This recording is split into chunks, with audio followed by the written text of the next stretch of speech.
et bienvenue sur la chaîne de Découvre Bitcoin pour ce troisième épisode de FAQ entre Clément et moi-même. Donc voilà, là j'ai trois questions pour lui, comme d'habitude. C'est des questions qui sont basées sur les altcoins, sur les autres types de crypto-monnaies parce que je suis pas très expérimentée. Je pense que vous commencez un peu à cerner mon niveau. Je suis un peu débutante mais j'ai quelques notions donc voilà. Et en fait, voilà, je voudrais tout simplement en savoir plus sur mes altcoins. Et je pense que j'ai la bonne personne avec moi pour répondre à mes questions, soit Clément. Donc voilà, donc on peut commencer dès maintenant si c'est bon pour toi. C'est parfait. Alors, donc comme première question, notre contenu il est vachement basé uniquement sur Bitcoin en fait. Et j'aimerais savoir tout simplement pourquoi. Pourquoi est-ce qu'on parle pas des autres cryptos comme l'Ethereum, tout ça. Bon, après, je ne connais pas beaucoup, mais pourquoi est-ce qu'on est uniquement basé sur Bitcoin et rien d'autre? Ok, juste avant qu'on shoot, tu m'as demandé combien il y avait de crypto en circulation. C'est ça. Et je t'ai pas répondu, et je t'ai dit écris le chiffre que tu penses. T'as écrit combien? Je pense qu'il y en a environ une centaine. Je ne suis pas sûre du tout, vraiment pas, mais je sais qu'il y en a beaucoup. Vu sa tête, j'ai l'air loin du résultat, donc... Ok, non, c'est super. Il y en a 15 000. Ah oui, ok. Et en fait, c'est un peu ça la réponse. C'est qu'il y en a trop. Donc, alors, il y a deux points en fait, que je peux carrément dire. C'est déjà, je crois pas fondamentalement que les 14 999 autres cryptos vont survivre sur le long terme. Mais ça, c'est limite une autre discussion. Là, vraiment, Découvre Bitcoin, en fait, c'est basé pour les débutants. Et si tu commences à parler de toutes les cryptos, c'est impossible d'aller dans les détails. Et c'est impossible qu'un débutant suive. Donc en fait, comme nous, tu as remarqué qu'on a un contenu qui est extrêmement large, dans le sens où on a des formations débutantes et on a des formations experts. Et bien en fait, ce serait pas forcément possible à mon échelle, tout seul ou même avec une petite équipe, de réussir à faire ça sur toutes les autres crypto-monnaies. Donc en fait, rien d'un point de vue business plan, quand je vais lancer des coups Bitcoin, mes convictions c'était que Bitcoin, mais pour un débutant, faut pas l'embêter. Il suit que Bitcoin. Et une fois qu'il a compris, peut-être qu'il va faire ce qu'il a envie. Il peut s'intéresser quand même sur les autres cryptos. Bah alors, il peut s'intéresser, oui, il fait ce qu'il veut. Enfin, Oui. Les gens sont libres et grands, enfin, théoriquement, donc ils font ce qu'ils veulent. Mais nous, on va pas parler des autres cryptos pour plusieurs raisons. Du coup, moi, je pense qu'on va les perdre. Deux, j'y crois pas, donc je peux pas partager quelque chose où je suis pas fondamentalement sûr ou convaincu. Et même si j'étais un peu en mode ouais, mais tout peut avoir une chance de réussir, on parle quand même indirectement de deux trucs. On parle d'une technologie d'épargne, tu vois, donc Bitcoin, donc c'est de l'investissement quand même. Donc les gens, ils ont potentiellement ils peuvent perdre de l'argent. Et j'ai pas envie que mes viewers perdent de l'argent. Et en fait, la solution la plus facile pour que les gens perdent pas d'argent, c'est de pas aller leur dire de trader. Donc c'est leur dire de ne pas trader, tu vois, c'est pour ça qu'on parle pas de trading non plus. Et en fait, c'est de pas leur dire d'aller diversifier dans plein de projets. Parce que en fait, les gens Ils risquent de se perdre en fait. Alors, ils risquent de se perdre, et en fait, il y a une notion en économie ou en finance qui est il faut diversifier pour faire baisser ton risque. Et en fait, en finance un peu plus traditionnelle ou à l'école, ils vont te dire si tu investis dans plein de trucs, tu as un portefeuille moins risqué. Simplement parce que du coup, si un truc rate, il y a peut-être les autres qui vont réussir. Et en fait, dans la crypto, je pense que c'est l'inverse complètement. De plus tu diversifies finalement, de plus tu vas dans des trucs risqués, de plus tu vas dans des startups, de plus tu vas dans des autres crypto-monnaies du coup, qui sont pas aussi gros et importants que Bitcoin. Et en allant dans ces projets, même si au début c'est que 2-3 autres projets, au fur et à mesure ça va être 10 autres projets, 20 autres projets, 50 autres projets, si tu fais quoi? Tu te concentres pas sur ce qui est important, tu n'apprends pas en détail une technologie, tu n'apprends pas à l'utiliser, tu termines à faire du pari, du trading, et à avoir ton épargne diluée dans plein de trucs qui n'ont plus rien à voir avec Bitcoin. Ok, ouais. Et en fait, Donc tu t'éparpilles vraiment en fait. tu t'éparpilles, et donc c'est un risque, un, intellectuel, tu n'arriveras jamais à suivre, et deux, financier, tu vas perdre de l'argent. Et du coup, Découvre Bitcoin, je m'étais dit, on va faire que Bitcoin, comme ça au moins c'est beaucoup plus simple, et on se démarque, et surtout, on propose, comme c'est un truc de débutant, les gens, ils n'ont pas de potentiel à arnaque, tu vois. Alors, tu pourrais penser que on peut vérifier que les projets qu'on propose à la communauté, ce n'est pas des arnaques. Très bien, et donc on pourrait proposer des altcoins de temps en temps. Mais réalistiquement, comment on sait que ce n'est pas des arnaques? On n'en sait rien, on n'a pas passé 100 heures dessus. J'ai passé 3000 heures à étudier Bitcoin, donc je suis à peu près convaincu de ce que je dis, tu vois. j'ai pas passé autant de temps sur les autres, donc je peux pas en parler. Et si on pense à un autre, ça peut être Ethereum comme tu l'as dit, mais qu'est-ce qui se passe si derrière je veux parler d'ADA, de Cardano, de Polkadot, ou de Tron, ou d'autres trucs comme ça. Et tu les connais pas, Je mais les connais pas, non. les gens reconnaissent. Et en fait, c'est juste que non, j'ai littéralement pas le temps d'aller dans les autres, donc on n'en parle pas. Ok. Et j'ai pas envie d'en parler parce que fondamentalement, je pense qu'ils n'ont. Je les ai pas je les ai dans mon portefeuille financier par paresse de vente et de comptabilité. Mais réalistiquement, j'en ai pas non plus. Donc moi, je dis aux gens de faire comme moi indirectement. Ok. Et moi, j'ai pas ces trucs-là, donc je peux pas, j'en parle pas. Et dernier point, je pense que tu vois la quantité de contenu qu'on essaie de produire ou qu'on veut essayer de produire, ou à quel point notre. Tu sais très bien la map qu'on a au bureau, où c'est quoi l'objectif et comment on s'étend. On pourrait pas s'étendre si on devait faire ça pour toutes les cryptos. Ouais, non, bien sûr. Ce serait, tu pèterais un câble. Non, ouais, c'est clair, c'est clair. Donc c'est pour ça qu'en fait on est que Bitcoin. Ok. Plus la philosophie. Mais la philosophie, il y a pas mal de vidéos sur Bitcoin maximaliste, explorons Bitcoin numéro 2. Il y a un autre FAQ sur pourquoi c'est que Bitcoin. C'est juste parce que je crois qu'en Bitcoin pour la liberté humaine. Ok. Pour faire très simple. Jolie réponse. Ah. Jolie réponse. Mais du coup, ça m'amène à ma deuxième question qui est est-ce que toutes ces crypto-monnaies du coup ont les mêmes propriétés? Est-ce qu'elles fonctionnent tous de la même façon? Ou il y a quand même des différences entre elles qui font que justement il y en a qui pourraient plus ou moins marcher que d'autres Non, alors elles sont toutes différentes. Ils sont toutes différentes dans le sens où t'en as qui sont très similaires. Dans ce cas, c'est comme si t'achetais Adidas ou Nike. Tu vois, c'est un peu le même principe. Et t'en as d'autres qui sont complètement différentes. Donc c'est ça également. C'est-à-dire que t'as des crypto-monnaies qui vont essayer d'être full vie privée. T'en as d'autres qui vont essayer d'être full NFT smart contract. T'en as d'autres qui vont essayer d'être plus malléables. T'en as d'autres qui vont être comme Bitcoin plus rare. Bref, donc il y en a de tout. Comme moi j'ai commencé l'industrie, il y en avait 5000. Ou un peu moins. Genre mes premiers screenshots, on est autour de 4000 crypto-monnaies. Aujourd'hui, il y en a 15 000. Ils vont tout avoir une particularité différente, plus ou moins importante. Souvent, c'est des copies des autres, parce que donc, je prends ça. Le premier altcoin, il est sorti en 2011 ou 2013. Tu vois, et en fait, c'était une copie de Bitcoin. Et puis après, donc le Bitcoin, c'est le premier? Ouais, en 2009. Ouais. Ensuite, 2012-2013, je sais plus, c'est Namecoin qui est donc une copie de Bitcoin, et donc il y a un premier altcoin, puis il y a eu Litecoin, Ethereum, et après du coup il y en a eu plein. Et ce que je veux dire, c'est qu'en fait, tous les projets sont un peu différents, mais ils se copient énormément, parce que finalement, tu prends des forks, donc tu copies le code de Bitcoin pour créer un Bitcoin 2.0, tu copies le code d'un projet pour copier une copie de ce projet. Et énormément des altcoins sont finalement des copies, avec de temps en temps des altcoins qui proposent une vision différente, où ils changent 100% des consensus. Donc Bitcoin, c'est une blockchain. Il y en a, ils vont faire des systèmes différents. Donc ils n'auront pas une blockchain, ils auront autre chose. T'en as qui vont dire ma blockchain, ça se valide toutes les minutes et pas toutes les 10 minutes. Okay. T'en as qui vont dire ma blockchain, pour la valider, c'est pas des nœuds, c'est des validateurs sur un logiciel, tu vois, ou c'est autre chose, tu vois. Il y a le proof of work que tu connais, la preuve de travail et la preuve d'enjeu. Ça, c'est deux différentes façons de valider également. Bitcoin, un nœud, ça coûte 300 € à peu près. T'en as d'autres, un nœud, ça va coûter 100 000 €. T'en as qui vont avoir des adresses plus ou moins traçables, t'en as qui vont pouvoir permettre de modifier, t'en as qui vont permettre de créer des contrats dessus, t'en as qui vont permettre de faire des NFT. En fait, ils sont absolument tous différents. Et du coup, c'est pour ça que c'est impossible de suivre. Et donc, on peut pas copier un code vraiment copier à 100%? Si, tu veux. On peut? Ouais, ça se fait souvent, ouais. Et du coup, si quelqu'un décide de faire un Bitcoin 2.0 ouais, bonne question. Il y a déjà un FAQ là-dessus, c'est le FAQ peut-on copier-coller Bitcoin?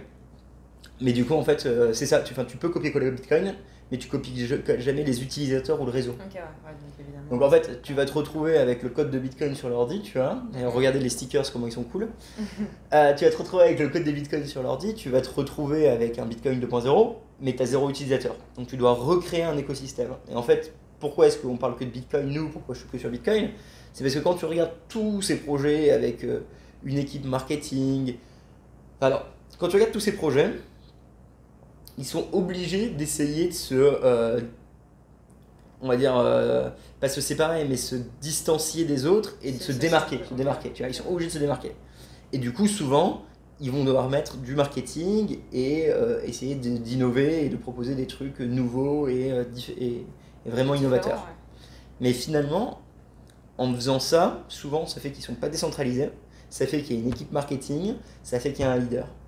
Et si, comme tu le sais, on pense Bitcoin comme un outil de libération, tu vois, il faut qu'il soit extrêmement décentralisé pour empêcher toute forme de censure ou d'interdiction.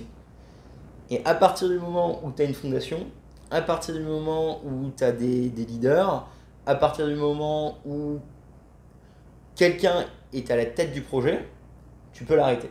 Tu vois, de la même façon, si tu voudrais arrêter Découvre Bitcoin, tu peux. Du moment en prison, mon contenu peut être autour de nous et les gens ont toujours mon contenu, il n'y en aura pas forcément de nouveau où ça va être compliqué, tu vois. Par contre, tu peux pas arrêter l'industrie éducationnelle Bitcoin, parce qu'il y a trop de personnes qui font comme moi. Ah ouais. Pour les altcoins, et donc Bitcoin, tu peux pas arrêter Bitcoin, parce qu'il y a trop de développeurs, tu vois. Par contre, tu crées un Bitcoin 2.0, bah, il suffit d'arrêter la personne qui a créé ça, tu vois. Okay. T'arrêtes les leaders de Cardano, tu mets un gros frein au projet, tu vois. Et c'est toujours ça le problème. Donc pourquoi on est que sur Bitcoin? C'est parce que c'est le seul qui peut pas être arrêté. Donc si on va essayer de construire quelque chose de gros, on prend la position de se mettre sur le seul truc qui restera dans le temps. Sur long terme. Okay. Je sais pas si c'est un peu une réponse très vague, mais... Non, ça reste très clair. Ok. Non. Ok. Mais du coup, ils sont tous différents. Et ça, c'est un gros reproche qu'on me fait. C'est se dire, ouais, mais Roxy, du coup, comme toutes les crypto-monnaies sont différentes, t'as peut-être tort parce que tu connais pas telle crypto-monnaie. Tu vois, ce qui est assez logique en soi quand on me dit ça. On pourrait imaginer, bah oui, en effet, je ne sais pas comment fonctionne la crypto-monnaie LZK en détail. Mais en même temps, je m'en fous un peu parce que j'ai pas le temps. C'est vrai. Je suis désolé. Mais puis si tu vois que par Bitcoin, c'est pas non plus un peu intéressant de s'intéresser aux autres, mais ça mieux vaut plus passer de temps peut-être sur Bitcoin que sur les autres, quoi. Bah, il y a de ça, et puis pourquoi je choisirais cette crypto et pas une autre? Il y en a 15 000, il faudrait une équipe, c'est trop gros. Ouais. En fait, c'est juste beaucoup trop gros, c'est deux industries. Et finalement, je préfère me focaliser et aller très loin dans les détails et devenir expert dans un truc plutôt que d'être médiocre partout et finalement être dépassé par le fait que la charge mentale pour suivre autant de choses, c'est juste trop gros. Tu vois. C'est déjà un portefeuille financier avec 40 actions, c'est beaucoup. Je sais pas comment les crypto-traders ou les jeunes qui arrivent, qui ont 40 crypto-monnaies avec 14 collections d'NFT, ils font pour suivre le développement. Et en fait, je pense simplement qu'ils ne le suivent pas, du coup. Tu vois, ils achètent des autres crypto-monnaies, ils achètent des NFT sans vraiment les suivre. Ils se disent, je fais un pari sur le long terme, donc tu bloques 100 €, tu vois, sur une crypto-monnaie ABC par exemple, ou tu gères bien ton investissement et donc t'étudies, tu suis l'équipe, tu suis le développement et tu as vraiment une obligation chaque mois ou tous les 3 mois de vérifier que ça avance dans ta ligne de pensée, ou tu le fais pas. Et ben en fait, à partir du moment où tu as 40 cryptos, 100 cryptos dans ton portefeuille, tu es incapable physiquement, mentalement, de suivre autant de projets. Donc finalement, tu les suis plus, et je considère dans ce cas que tu es un parieur et pas un investisseur. Tu vois. Okay. Et donc tu te focalises sur plusieurs choses. Parce que en fait non, c'est juste que tu t'es trop diversifié. Donc ça n'a plus aucun sens. Tes actifs ils sont corrélés ensemble, ça veut dire qu'ils vont tous bouger de la même façon. Tu sais pas forcément, tu peux pas les suivre. Donc tu fais confiance à d'autres personnes pour détenir tel ou tel actif. Et à la fin, en fait, très bien, tu peux faire du pari, ça me va, tu vois, fais du pari sportif, fais du pari sur les cryptos si tu as envie. Mais je me considère encore, ou je veux aller vers être très professionnel en investissement. Et clairement, en fait, je peux pas faire 80 cryptos différentes. Tout simplement. Ok. Et comme je reflète mon portefeuille financier à travers mes vidéos, pour les gens qui comprennent que dalle et qui sont nouveaux, désolé, mais c'est un peu direct, mais c'est un peu le cas, je parle pas d'alcool. Ok. Ouais, donc c'est ce que tu disais. Ouais. Question. Ok. Voilà. T'as 3 questions à chaque fois, c'est ça? C'est ça, ouais, je pars sur un principe de 3 questions. Du coup, ma dernière question, c'est du coup, avec toutes ces crypto-monnaies existantes, est-ce que tu penses, ou même qui n'existent pas, parce que ça se trouve, il y en aura peut-être qui vont exister par la suite, est-ce que tu penses que c'est probable qu'il y en ait potentiellement une qui pop-up un peu comme Bitcoin, voire qui surpasse un jour Bitcoin? Euh, je pense pas. Alors là, il y a un clic, si vous l'entendez, c'est pour ça que t'as paniqué. Oui, j'ai peur. C'est normal, on va attendre qu'il passe. Le clic est passé. Je pense pas, mais c'est possible. Enfin voilà, c'est clairement, c'est possible en Est-ce fait. que c'est fort probable ou ça reste quand même très... Moi je pense que c'est pas fort probable. Je pense que c'est même assez peu probable, mais je sais pas le futur. En fait, ma logique elle est comme ça, c'est que donc il y a un truc qui s'appelle le Liddy effect. Et en fait, c'est la notion que de plus quelque chose persiste dans le temps, de plus ça devient une certitude. Un petit peu comme demain, il n'y a pas beaucoup de chances que la Lune nous écrase, tu vois. Bon, c'est un mauvais exemple, mais demain, il n'y a pas beaucoup de chances que Internet disparaisse. Tu vois. Ok, ouais. Simplement parce que Internet, c'est tellement inscrit dans le paysage financier, enfin, et même culturel, social, géopolitique, que la probabilité que demain ça disparaisse, elle n'est pas très haute, et la probabilité que tout le monde décide de le remplacer par autre chose, elle n'est pas non plus très haute, tu vois. C'est possible s'il y a un vrai changement, mais tant qu'on n'a pas ce vrai changement, ça n'arrivera pas. Un peu comme l'or, ça fait 4000 ans que c'est de la monnaie, ça a passé une quantité de morts, d'empires, de rois, de famines, de dictateurs et de concurrents. Je suis assez persuadé que l'or va toujours avoir un rôle dans Un impact. dans le truc financier, tu vois. Mm, mm. Etc. Et je pense que Bitcoin fait la même chose. Et donc, de plus Bitcoin vit, de plus Bitcoin est solide, de plus Bitcoin tient longtemps, de plus Bitcoin va s'installer comme quelque chose qui est genre sûr et durable. Et en fait, en plus de ça, Bitcoin c'est un réseau, tu sais. Et du coup, de plus il y a de nœuds, de plus le réseau est décentralisé. Donc, de plus il est solide. De plus il est solide, de plus il a une forte chance Il de persiste, résister, ouais. il persiste. Et en fait, Bitcoin il devient antifragile. Et l'antifragilité, c'est un peu. Enfin, c'est une notion très simple. Tu fais tomber un verre. Il se casse, il est fragile. Il se casse pas, on pourrait considérer qu'il n'est pas fragile, tu vois.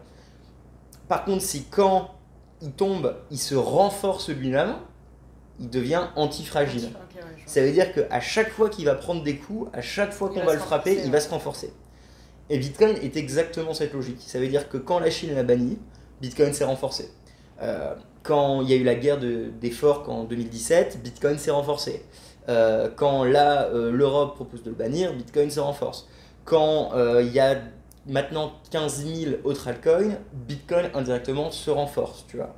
Et donc en fait, à chaque fois que les années passent, je revois toujours la même chose depuis que j'ai commencé et en étudiant le passé, c'est toujours pareil. Bitcoin se renforce année par année, il est de plus en plus décentralisé, de plus en plus gros, avec de plus en plus d'utilisateurs, de plus en plus de contenu éducationnel, de plus en plus de portefeuilles, de plus en plus d'échanges, et de plus en plus de politiciens qui en ont et qui veulent le défendre. Et de plus en plus de financiers qui en ont. De plus en plus de solutions de processeurs de paiement, de plus en plus d'États qui commencent à l'adopter. Et en fait, tous nos critères continuent à monter. Et je vois pas ça dans les autres crypto-monnaies actuelles. D'où le fait que je pense pas qu'ils pourraient un jour dépasser Bitcoin.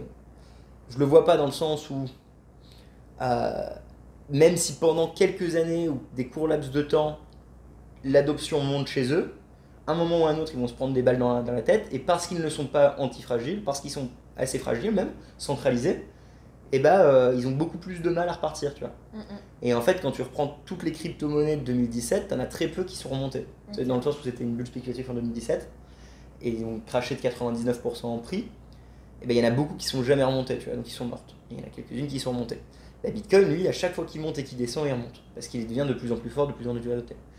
Donc par rapport à toutes celles qui existent aujourd'hui, je pense qu'il n'y en a aucune qui a l'antifragilité de Bitcoin pour tenir face à des guerres, des famines, des révolutions comme on va en avoir.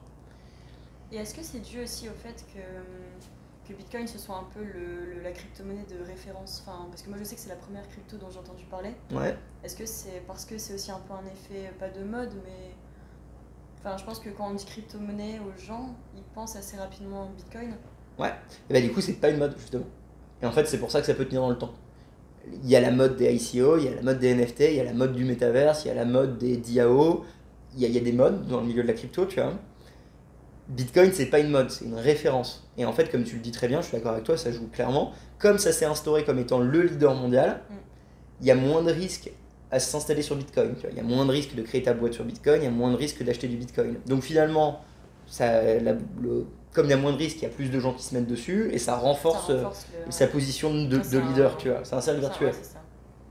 Et en fait, naturellement là-dessus, et bah, aujourd'hui, où tu vas sur Bitcoin, tu te fais pas chier et tu comprends assez rapidement parce qu'il y a beaucoup de contenu et c'est facile parce que c'est pas trop compliqué de comprendre à la limite la base de Bitcoin, ou tu vas étudier 5, 10, 50, 100 000, 200, 2000, 5000 ou 15 000 autres crypto-monnaies. Tu vois. Et ça, c'est pas tout le monde n'avait pas envie de le faire. Tu demandais la dernière vidéo par rapport à ta mère. Ta mère, tu vas lui dire maman, on accepte Bitcoin, c'est un portefeuille, 3 clics, ou tu vas lui dire maman, on va accepter 14 000 nouvelles monnaies que tu vas devoir séparer dans des portefeuilles différents, qui ont des systèmes différents, et tu dois espérer qu'il y ait ton client qui veut spécifiquement payer avec cette monnaie. Et en fait, on arrive sur une autre notion pour moi, pourquoi Bitcoin va pas être remplacé par quelqu'un d'autre, c'est que la monnaie, le marché de la monnaie tend à se centraliser vers une seule monnaie. Parce que tu veux la monnaie qui est le plus acceptée, tu veux la monnaie qui est la plus répandue, le plus liquide, et que finalement, bah, on est tous d'accord que moi je vais au Salvador, ils acceptent le Bitcoin, tu vois. J'ai pas envie de m'emmerder avec autre chose. Je comprends. Et donc naturellement, on va gagner. Là où ta question est intéressante, c'était... Donc moi, c'est pour ça que je pense que les monnaies actuelles tiendront pas, parce que 1, elles sont pas décentralisées, et 2, ils peuvent pas répondre aux critères de la monnaie, donc combattre Bitcoin. Après, est-ce qu'on pourrait créer une nouvelle monnaie mieux que Bitcoin ? Bah, il y aura le Roxy Coin dans Découpe Bitcoin Coin. Rachel Coin, on le crée ou pas ? Rachel Coin, non, c'est pas ouf. Non, Roxy Coin, c'est mieux, je trouve, ça sonne mieux. Roxy Coin.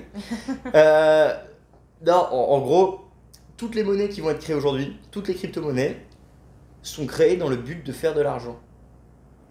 Alors que Bitcoin, c'était pas ce but. Ça, ouais, c'était pas le but premier. Tu vois, parce que c'est à la limite, je t'ai fait écrire les textes de Cypherpunk, ou tu les connais. Je les connais, oui. C'était pas du tout le but premier, du coup. Bah non, c'était un système de paiement anonyme, enfin en pair à pair du moins. Alors qu'aujourd'hui, quand tu crées une crypto-monnaie, c'est pour te faire de l'argent, tu vois. Donc déjà, de base, fondamentalement, c'est pas, ça marchera pas, tu vois. Donc tous les petits projets, je pense qu'ils vont être voués à l'échec. Et deuxièmement, si tu veux créer une crypto-monnaie qui a pour but d'être une monnaie, parce que la grande différence en fait, c'est est-ce que ta crypto-monnaie c'est une monnaie ou est-ce que c'est autre chose. Et si c'est autre chose, bah... C'est quoi autre chose du coup ? Bah, autre chose, ça peut être un NFT. Un NFT, tu vois, c'est pas une monnaie, c'est autre chose. Une plateforme, enfin un token qui va permettre de voter, c'est autre chose. C'est pas une monnaie. Mais ça rentre quand même dans le cadre des crypto-monnaies. On appelle ça l'industrie des crypto-monnaies. Okay. C'est complètement nul comme nom. Clairement, c'est nul. C'est peut-être parce qu'on en a pas trouvé un autre. Ouais, mais on n'est pas très bon pour nommer dans notre industrie. Mais ouais, c'est nul comme nom. Mais en fait, du coup, c'est pas des monnaies en fait. Okay, ouais. Peut-être qu'ils essayaient d'être des monnaies à la base, mais c'est juste des jetons qui te donnent des droits de vote, qui te donnent des droits d'application, etc. Enfin, c'est un peu plus compliqué que ça, mais... Et il y a les crypto-monnaies. Mais si tu es une crypto-monnaie, ça veut dire que tu attaques littéralement le dollar et l'euro. Et l'yen, parce que tu joues dans la cour des grands. Et là, dans ce cas, j'ai envie de te dire, c'est suicidaire en soi. Parce que va voir l'Amérique et dis-leur, j'ai créé quelque chose qui va détruire le dollar. Ils vont rigoler. Puis après, si tu reviens quelques années plus tard et tu dis, bah regardez, ça marche, ils vont te mettre en prison. Ouais. Tu vois, ils vont pas aimer, je pense. Ils vont arrêter de rigoler. Donc en fait, fondamentalement, tu dois créer un truc où s'ils t'envoient l'armée, tu peux survivre. Tu peux ou ce que tu as créé peut survivre? Bah, ce que tu as créé, mais on s'est quitté.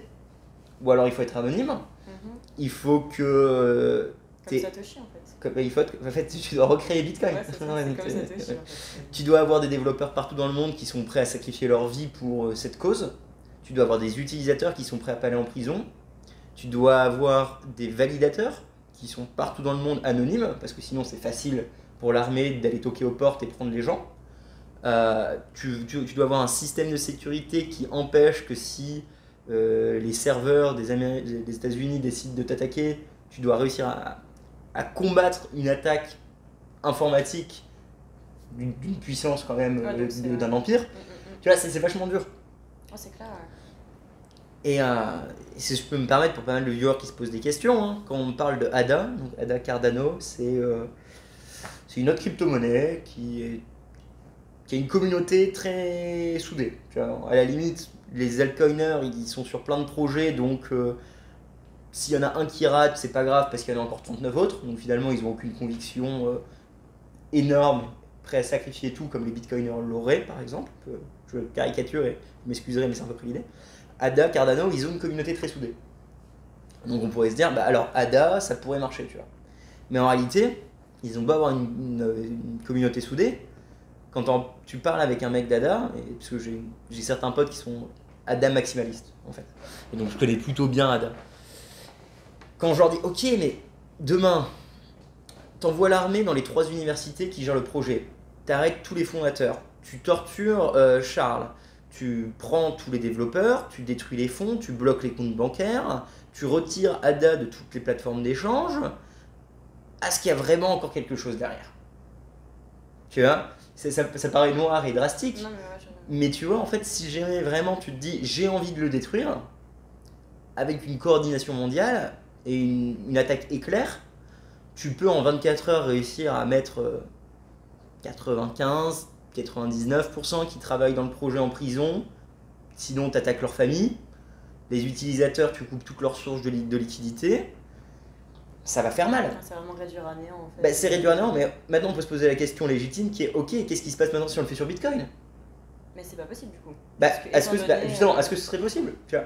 Et en fait, quand tu réfléchis, tu te dis bah oui, ils peuvent le faire. Ils peuvent arrêter toutes les sociétés qui travaillent sur Bitcoin. Mais ce serait pas suffisant pour arrêter quand même les phénomènes. Bah, déjà, il y en a beaucoup. Il y en a énormément. Il faut arrêter les développeurs. Tous les développeurs sont pas connus, donc là ils pourront déjà pas. C'est-à-dire qu'il y a toujours du développement qui va être fait. Ils doivent arrêter beaucoup de bitcoiners, sauf qu'il y en a beaucoup qui achètent avec des systèmes non KYC, donc en pair à pair. Il y a un vrai commerce, pas noir, mais de gré, on va dire, qui s'est créé entre les utilisateurs de Bitcoin. Il y a énormément de possibilités de portefeuille, donc c'est pas comme s'il y avait que 1 ou 2 portefeuilles un peu officiels maintenus par l'association Cardano pour l'utiliser. Là, il y a, tu sais la quantité de tutoriels, c'est toi qui as fait la page tutoriel, tu vois quand même qu'il y a un paquet de possibles de choix. Donc on pourra toujours l'utiliser. Les nœuds, tout le monde en a, tu vois, dans nos viewers, on vend des nœuds, donc il y en a quand même, il y a beaucoup de gens qui ont des nœuds. Les échanges sont partout, il y a trop d'intérêts politiques, géopolitiques pour maintenir Bitcoin. C'est vraiment trop répandu en fait. Quoi. C'est trop gros, trop décent. Enfin, il y a trop de points à attaquer en même temps pour que réalistiquement ils y arrivent. Et même s'ils le faisaient, il y aurait toujours une communauté comme nous. Enfin, comme moi, je peux comprendre qu'à ce moment-là, tu quittes l'aventure. Je t'en voudrais pas, Rachel. Mais il y aura toujours des gens qui seront là pour se dire on continue. On reste, tu vois. On reste, ouais. Parce qu'ils viennent des cypherpunks, parce qu'ils étaient là avant et parce qu'ils ont une idéologie avant le prix. Ce que je doute fortement sur énormément d'autres projets. Je comprends. Et voilà, ça fait la fin de la partie de Tesla. Mais en fait, il faut vraiment vous faire le scénario le plus noir. Et dans ce scénario, il n'y en a pas beaucoup qui survivront, tu vois. Ok. Voilà, je sais pas si ça répond un peu au thème de la. C'était quoi le thème altcoin et c'était les autres cryptos en fait. Ouais. Pourquoi Bitcoin et pas d'autres quoi. Mais du coup, non, du coup, t'as bien répondu. Mais du coup, ça me laisse vraiment penser quand même que c'est Bitcoin le plus fort entre guillemets sur. Bah ça, en fait, c'est. Enfin, pas le plus fort, mais le plus, celui qui résistera le mieux, je pense, sur le long terme en fait, tout simplement. Et... Bah c'est ça l'idée. Et après, tu vois, ça veut pas dire que c'est le.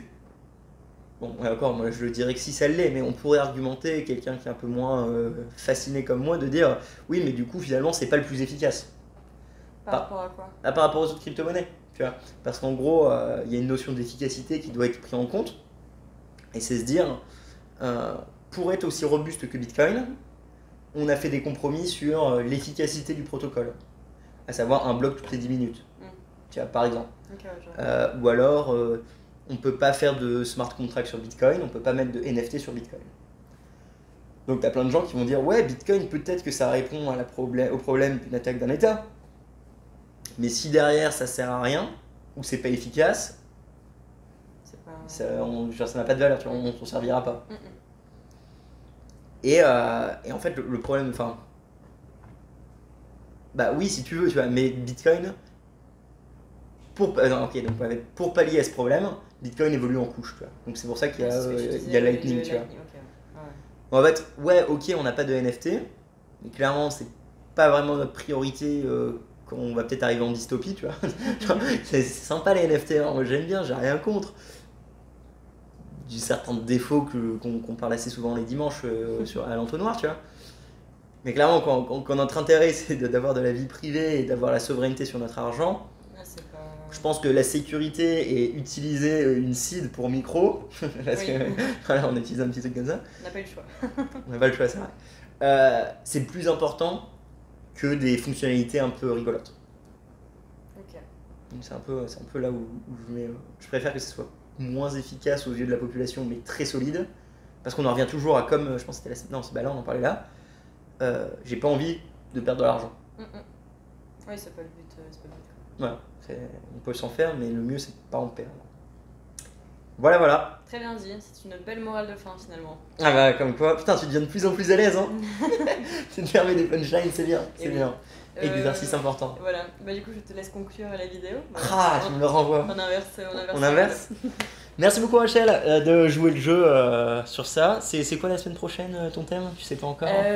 Peut-être l'investissement ou la société. Enfin je sais pas, je vais réfléchir et je te dirai de toute façon. Et bah si vous avez des questions ou vous voulez aider Rachel à trouver des angles de questionnement, dans la description. Ouais, n'hésitez pas à le dire en commentaire, ça fait toujours plaisir. Yes, nickel. Et bah merci à vous de soutenir le projet via les Patreon, donations Bitcoin, Lightning. Si vous voulez soutenir, comme toujours, il y a le e-commerce. On n'a pas de merch sur nous, mais la semaine prochaine ça arrive bientôt et voilà. Mais ouais, sinon vous pouvez acheter les kits. On a vendu tous les kits ou pas encore? Les kits block-knit. Alors pas encore, mais il en reste pas beaucoup. Attends. Bah c'est vrai qu'ils sont juste là d'ailleurs. Hop là. Alors ça se présente comme ça, c'est très mignon, c'est des petites boîtes. Un grand merci. Voilà, avec un petit mot, vous avez des petits stickers. Attends, je sais pas si la caméra... Donc on a un grand mot, hop, les stickers, on a quoi d'autre Rachel? Explique-nous tout. Stickers, alors on a les cartes de visite, on a donc 3 stickers que je mets avec soin dans les petits mots. Donc voilà, donc on a un bloc-knit, voilà, il y en a 2, c'est parce qu'il y a une commande avec 2. Voilà, c'est ça, tu vois. Du coup, ça, c'est les petits blocs-knits emballés soigneusement. On a du coup les seeds, donc on en a 2 avec 25 petites, comment on appelle ça, des petites roulettes. Ouais. Alors pourquoi 25 pour que vous faire un test. Voilà, en fait, ou si jamais vous vous trompez, au moins sur vos 24 mots, vous en avez quand même une en rab. Et vous avez ces tiges de gravure. Ouais, voilà. Je sais pas, on les appelle comment en interne? Gravure? Je sais même pas. Ouais, on les appelle tiges de gravure. On les appelle différemment à chaque fois. Donc voilà, et voilà, c'est fait avec amour et passion, donc on espère que ça va vous plaire et c'est vraiment l'occasion du coup de graver votre clé privée comme des pros, donc n'hésitez pas surtout à faire un tour sur le site e-commerce et il y aura le lien en description. Voilà. Très bien, tu deviens très forte. Pour revenir sur le thème de la vidéo, hein, c'est un truc de bitcoiner de graver dans l'acier, tu vois. Vrai bitcoiner du coup. Bah c'est vrai bitcoiner, mais tu vois je connais pas beaucoup d'altcoiners qui, enfin peut-être que je me trompe, hein, mais vraiment qui se sont dit ma sécurité il faut un multisig gravé dans l'acier. Genre vraiment cette notion de souveraineté, de prendre le contrôle de ses clés et aller très loin dans on va peut-être un jour me les confisquer, c'est une pensée très bitcoiner. Pour vraiment faire une différence industrielle. Enfin, c'est vraiment l'avenir en fait, ils pensent vraiment à l'avenir. Ah bah on se dit il faut que mon gosse puisse retrouver ça plus tard, tu vois. Alors qu'un altcoiner, je trouve ils pensent moins à des scénarios comme ça. Ils sont moins révolutionnaires. Ouais, je comprends. Si je peux me permettre, ne parlant pas évidemment de tout le monde. Mais ils sont moins révolutionnaires les altcoiners. Ah, il y en a un qui tombe là. Bisous. Salut. Merci d'avoir écouté la vidéo. Pour nous suivre sur les réseaux, c'est Découvre Bitcoin. Un grand merci aux Patreon, aux personnes qui font des donations ou qui nous soutiennent via le e-commerce pour qu'on puisse continuer à fournir des formations, tutoriels et interviews gratuites en 3 langues. Pour plus d'informations sur Bitcoin ou pour n'importe quelle autre question, rendez-vous directement sur www.découvrebitcoin.com. On se retrouve pour la prochaine vidéo. À bientôt les amis.